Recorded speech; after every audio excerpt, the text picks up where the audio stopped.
Okay, let's unpack this. Today, we're diving deep into Simon Sinek's really transformative 2009 work, Start with Why, How Great Leaders Inspire Everyone to Take Action. This one, it's not just, another business book. It feels more foundational. It's really shifted how people think about leadership, business, even like personal purpose. So our mission for you in this deep dive is to get beyond just the surface level. We're not simply going to repeat the main idea that, people don't buy what you do, they buy why you do it. We want to actually extract those really vital, maybe surprising bits of knowledge, the insights that explain how these great leaders manage to inspire action, inspire loyalty, give you a bit of a shortcut to being genuinely well-informed. Yeah, and what's truly fascinating, I think, is how Sinek introduces the golden circle. It sounds simple, right? But it's quite profound. It's this model, like three circles inside each other, why at the core, then how, then what on the outside. And his whole point is that they're really successful, they're really inspiring leaders and companies. They start from the inside out. They start with their why, their purpose, their cause, their belief, not just with, the products or services they happen to sell. Right. And he doesn't just say it, he tries to ground it. He argues this inside-out way of communicating and acting, it isn't just some clever marketing angle. He says it's actually rooted in, human biology. So, okay, we've got the why, how, and what, but what's actually happening, behind the scenes? What makes this structure so powerful for inspiring belief and trust? See, that's where it gets really interesting. Sinek talks about the biology of why. Basically, he connects the golden circle to how our brain works. The why, he says, speaks directly to the limbic brain. That's the part responsible for feelings like trust, loyalty. Crucially, it doesn't process language very well. It's where gut decisions come from. The what and the how, those appeal more to the neocortex. That's our rational, analytical brain, facts, figures, features. So when you start with why, you're tapping right into the part of the brain that actually drives behavior. People feel a connection first, rather than just processing information rationally. That's why, he argues, people buy into the cause, not just the product itself. Okay, wow, that makes so much sense. It really explains why just listing features, product specs often just falls flat. You're hitting the rational brain, sure, but you're missing that emotional core, the bit that actually makes us decide, makes us loyal. But let's nail down those other layers then. The why is the belief, the purpose. Yeah. Okay. How does Sinek really draw the line between the how and the what? Because sometimes I feel like they could get a bit blurry. That's a really critical distinction he makes. The how isn't just the logistics, like how you manufacture something. It's more about the values, the guiding principles, the specific actions or systems that bring your why to life. It's your unique approach, your differentiation, your company culture, maybe. So, for instance, if your why is, say, to challenge the status quo, like Apple's, your how might involve things like designing products to be incredibly simple and user-friendly, even if the tech underneath is complex. It's the way you challenge things. And then the what is simply the tangible result. It's the proof. The products you sell, the services you offer, the iPhone, the MacBook, the concrete things.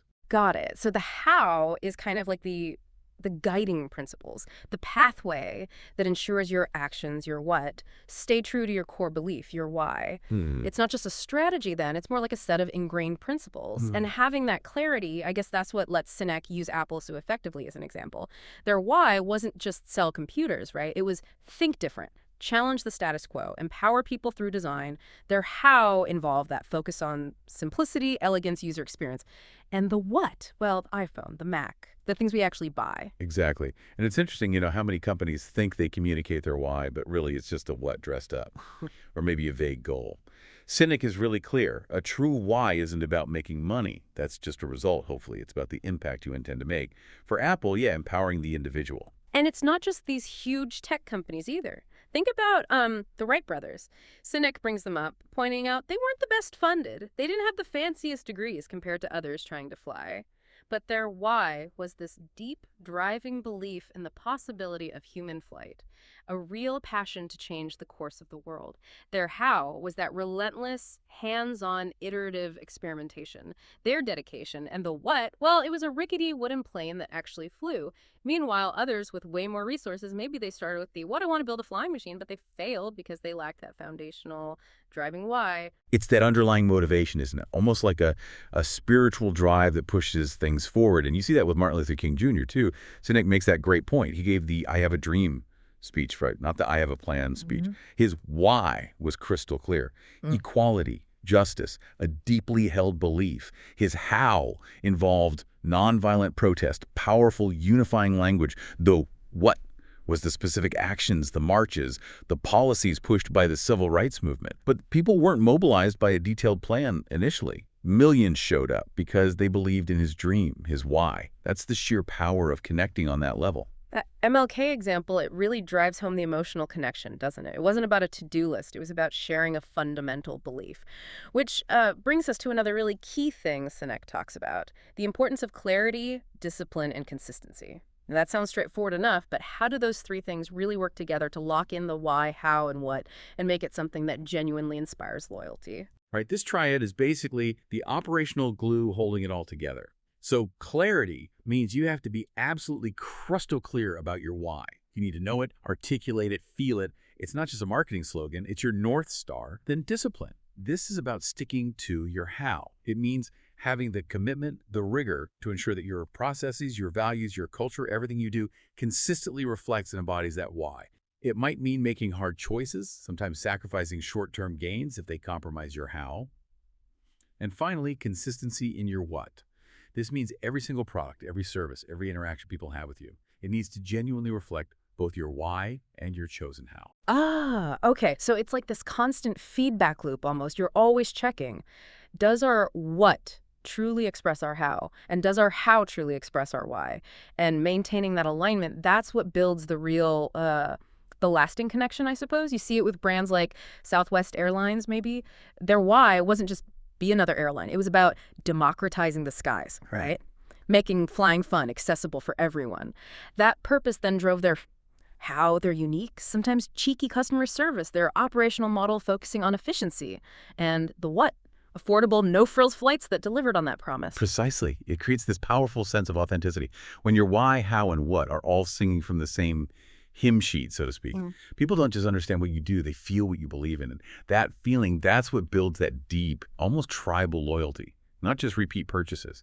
It's much, much harder to compete against someone's why than it is against their what. Yeah, absolutely. So if we kind of zoom out, connect this to the bigger picture, the core message in Start With Why, it feels like it's more than just a business tactic, isn't it? It's really a profound challenge, a challenge for all of us to reflect on what genuinely drives us. It really underscores that true inspiration, real trust, they get built when our values are actually visible and consistent in what we do, stemming from that clear why, lived out through a disciplined how, and demonstrated in a consistent what. Exactly right.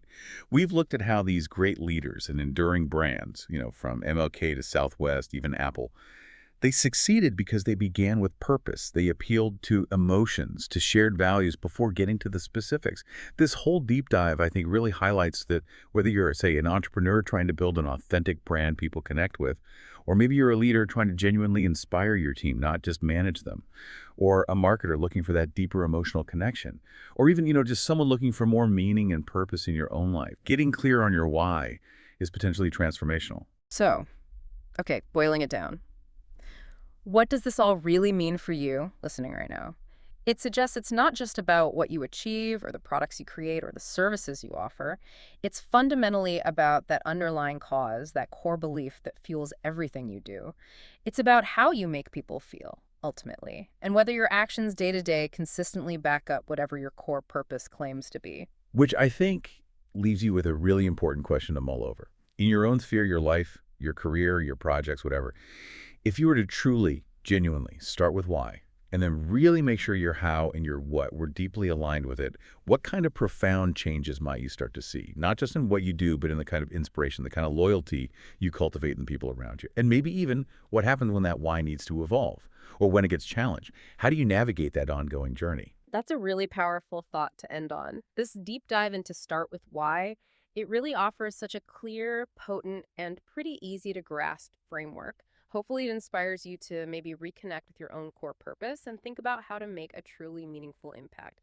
It's definitely one of those books that keeps revealing more the more you think about it.